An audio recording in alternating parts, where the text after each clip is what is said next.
Balandi ya DMTV mbote nabino esengo eza toujours na ngambu na biso poto yebike boza ebele o boza kolanda chaîne YouTube nabino boyebi kaka masolo mikolo yo ezali kaka championnat d'Afrique des nations o ezali kobeta mabongo na Cameroun, mboka ya Roger Mila, mboka ya Samuel Eto'o office, mboka ya Foe paix à son âme. Jamais tobosana grand joueur Djogo na kati ya Afrique fierté paix honneur ya Afrique mobimba boyebi ke na CHAN oyo République démocratique du Congo za kobeta lelo lundi le 25 janvier 2021 contre équipe ya Niger. Équipe ya Niger on ezali équipe moko laksi biso biloko ya bien na deux premières journées à salaki match nul ya liboso contre équipe ya Libye 0 but partout. Ensuite ayepe ko sala match nul contre Congo Brazza ayaki ko égaliser contre pas salaki mené au score balakisi que mentalement bazali en tout cas très solide et ba ko vendre cher pour na bango luka ko battre biso lelo pour que ba se qualifier. La République démocratique du Congo zali na besoin kaka ya match nul moko pour que il y a point moko pardon à ça donc match nul pour kako se qualifier. Mais problème ezali na kati équipe nationale ya République démocratique du Congo likambu ya baka ya Covid oyo toza koyeba te nini kaka na République démocratique du Congo. Est-ce que ça solo ya ko banga pa ya adversaire na biso kafa lingi alingi te tozwa troisième trophée oyo poto garder yango ya boyi na to garder yango na République démocratique du Congo. Congolais komi ko loba komi ko spéculer et spéculation on est lisusu makasi tango toza komona ke ba congolais o bazali kuna na kati ya Cameroun o bakenda ki pour ko soutenir équipe nationale na biso lokola ba supporter bien évidemment bango moko pe ba lisusu ko pelisa moto wana ya suspicion o biso to komi komona ba cas positif ezé pa na biso ndire za suspect ndire za ba cas ya soloté et ba congolais o bazali kuna ba komi komona neti kezali malamu te misusu ba komi même ko senga na chef de l'état akota makambo yo Fachibe akota makambo oyo alongola docteur Mbungu ba remplacer ye na docteur Mususu. Est-ce que makambo ane za malamu est-ce que komi ba règlement de compte te baza ko linga ko lukela docteur Mbungu problème esika problème ezali te na nina proposer bino bolanda congolais oyo ye moko asali vidéo na ye o ye moko azali ko pesa ba raison o nini za ko pousser ya kanisa que docteur Mbungu azosa musala na ye malamu te pe sengeli ba ko remplacer ye. Ensuite tokozonga pour que to continuer l'isolo yango parce que to vanda nanu wana na Covid-19 oyo. Est-ce que zali kaka RDC to bamba mboka mususu pe zali concerné bango pe bazali kozwa baka positif. Je rappelle que vous allez kolanda chaîne YouTube na bino DMTV yonde konangai oyo zali nanu abonné te s'il vous plaît ko se la te mi abonné na chaîne oyo. Une fois ko komi abonné ko bossa na pété ko activer notification juste un clic sur cette petite cloche ko mona ngo ko bima tant ka yo s'abonner ezali très important parce que ko permettre na yo rataka le sous-souté ba prochaine vidéo to tia awa tolanda ndeko oyo compatriote congolais maramni na lobby. Ensuite nous nous retrouvons bien sûr tout de suite après. Excellence, mes respects. Ce qui ont moni to bimi boye c'est que les Cambozali. Na moment où tout ça vous avez information par-ci par-là, oyo organisation il y a staff médical, il y a CHAN, bazo sala pona ko combattre RDC. Toujours mon aba joueur na biso baza toujours ko déclarer bango positif na Covid. Mais toujours il y a rôle il y a ba médecin oyo biso yaki na bango te. Mutu lokola docteur Bungu, il est là, bazo so ba joueur na ba Covid. Est-ce que yé ata ko certifier ngo? Est-ce que asa ba matériel oyo et ko ça la contre-vérification de pour te ba réellement que ba joueur oyo baza ko longola wana. Ba mona ki l'équipe longue nenga kotaki. Comment il a fait, il a mené, il a changé le jeu. Mais on sentir que toi c'est dangereux, il faut te éliminer. Matap est dangereux, il faut te éliminer. Il bengala dangereux, il faut te éliminer. Tozo mona mais tozo lala. Mokonzi to sengi na yo, on rappelait docteur Bungu na Kinshasa. Zwa pouvoir na maboko. Zongi sa docteur Bungu na Kinshasa. Kamata docteur Ngebe, tinga ye aya awa. Sinon tokolela. Maye ninga na kapamba te. Biso tozali awa na biso na sekuna eza moto. Oyo babengi bina mungu, yo bina mungu. Toza misu na biso likolo na yo. makambo yo sala kabiso na ba compétition boye nazo kebisa yo complot yo sala pona ko kamata ba joueur na biso ko éliminer bango na zela covid tozo kebiso papa soko sakani tokotala biso na yo mais mon anga ya soki ezali tozo na besoin d'expertise ya contre-vérification il y a ba test nyonso wana o nyonso ba ko déclarer ya na covid na RDC il faut contre-vérification. Ceux qui vont attester qu'effectivement la Covid, tu fais dire. Ceux qui ont été, tu as signé bango. Tu as signé bango. Papa, excellence, en tout cas, Fungola Miso. Chano, Tokuzonga, Nangona King. Mais Bando Kibarali. Merci.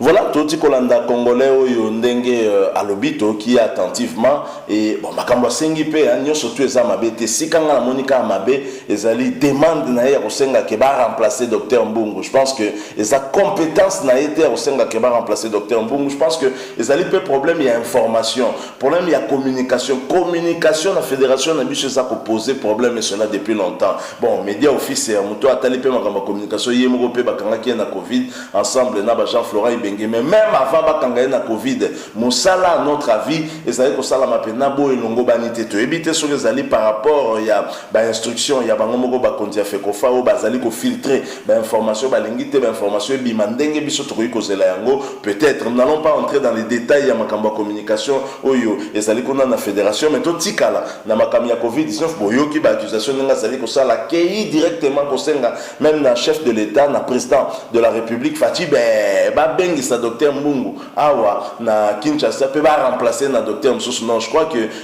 bokei kuna pona ça ba règlement de compte té wana pena tout le monde ngo déjà on dirait yo na docteur na yo olingi ya que nous remplacer docteur Mbungu sa kabanda kalawana. Le problème n'est pas là, le problème yo sengi contre expertise bon peut-être yango le biso to sali koloba makanisipe to bimisi. Nous ne parlons d'ailleurs même pas en termes de contre expertise, biso to parler en termes d'anticipation. Il lui fallu que docteur Mbungu en amont yemo paye ba déjà état ya équipe na biso par rapport ya maladie au Covid-19 parce que les ali maladie surprendre batunyo surtout hier singala qui pas se mettre à niveau. Il fallait que ça la mise à jour par rapport à la maladie wana aiba ko comprendre yango malamu pe aluka kozala na matoso ko permettre na ye asala ka ba test préliminaire déjà yemo ko na avant ko soumettre yango na balabo neti ya ba inerbe awa ata ba test rapide wana même si confiance dans les ali na pourcentage moko élevé pourcentage moko ya moké et l'ingaki quand même esungapé parce qu'en amont déjà on pouvait déjà déterminer que tel cas est suspect.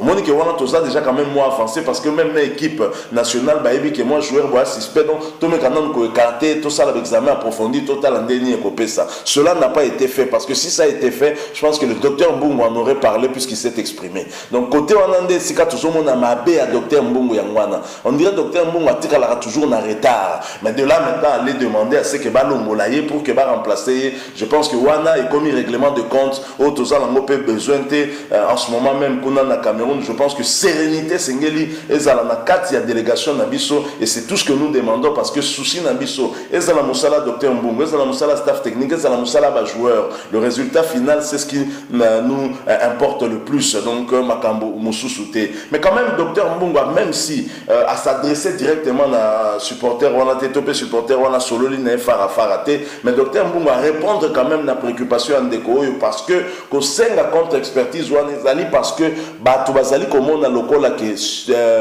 baka o bazali ko bimé pas la biso on dirait ça on ka biso moko on dirait ça une volonté il y a pays organisateur il y a ko écarter déjà République démocratique du Congo en usant na ba stratagème kola ya maladie ya Covid-19 on a proposé mino bolanda docteur Mbungu boyo kanini ya lobby par rapport na ba test wana Covid-19 et par rapport na ba cas positif navigation misusu pe ensuite tozonga. Je rappelle que vous suivez bien sûr votre chaîne YouTube DMTV ndonanga yum tozana na abonné tozozela nini s'il vous plaît mi abonner na chaîne oyo ko bossa na pété ko activer notification juste un clic na petite cloche au moni apparaître wana bi na filé. Merci Tolanda docteur Mbungu, nous nous retrouvons bien sûr tout de suite après. 5 bazaki positif au départ bazaki contrôler lobby tous en espoir que les lots jusqu'à ce qu'il y ait rejoindre le groupe par région Yaoundé. 4 autres là, plus un entraîneur, plus un journaliste, plus un kiné, pour ça la contrôle lobby et total à pendenge ça. Non, rien à voir. Parce que la groupe, non. Dans tous les, dans le staff, surtout, dans l'équipe, dans la délégation, dans cas positif ezali. Mais le problème c'est que tozali dans le cadre, il y a secret médical. Bisoto lobby parce que bango moko ba concerné pe ba lobby que ngana positif. On ne veut pas moi médecin tel positif. Dans le cadre médical, dans le secret médical on voit que il y a 3 joueurs positifs. Mais ceux qui jouent yemo ka lobby que ngana positif, bon c'est sa liberté. Donc on va goufa na mususu kaf bazali na ba résultat nyo surtout biso na niveau commission médicale to yebi que na équipe à Mali il y a autant, l'équipe il y a Burkina Faso il y a autant. C'est pas notre problème que tout pense qu'il y a tel joueur. Imagine que Esayo et l'unité que Batwa Yeba. Il a promis à Yona docteur Nayo, il a promis à Mukino Limbate. C'est un peu ça. Donc, biso malgré toujours le bas, nous tenons aussi la première secret médical.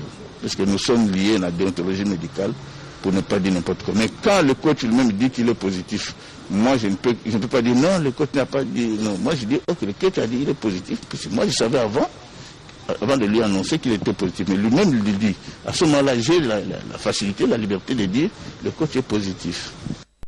Voilà, Boti Kolandawana, docteur Mbungu Boki Nenga Lobby, pour le docteur Mbungu Lobby, il y a secret médical. Des alliés Kosala qui a Koki Kobimisa, Baka positif, TP Baka positif et Bimin, l'équipe nationale, ce n'est pas de son chef, Ezali Bango Mokonde Baye Komi déclaré qu'effectivement Bakangi Biso na Amaladi Boetozali positif.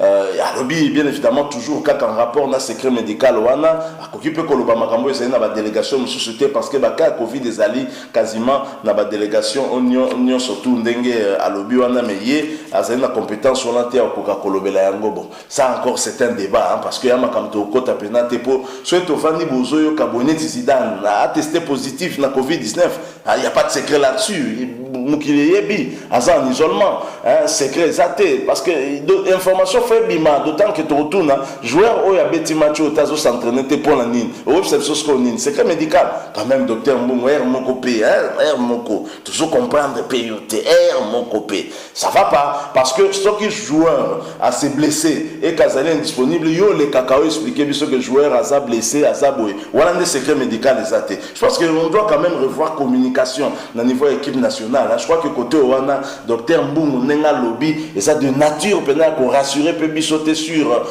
Moussala Nenge, Azor Salamon, na 4 équipes nationales.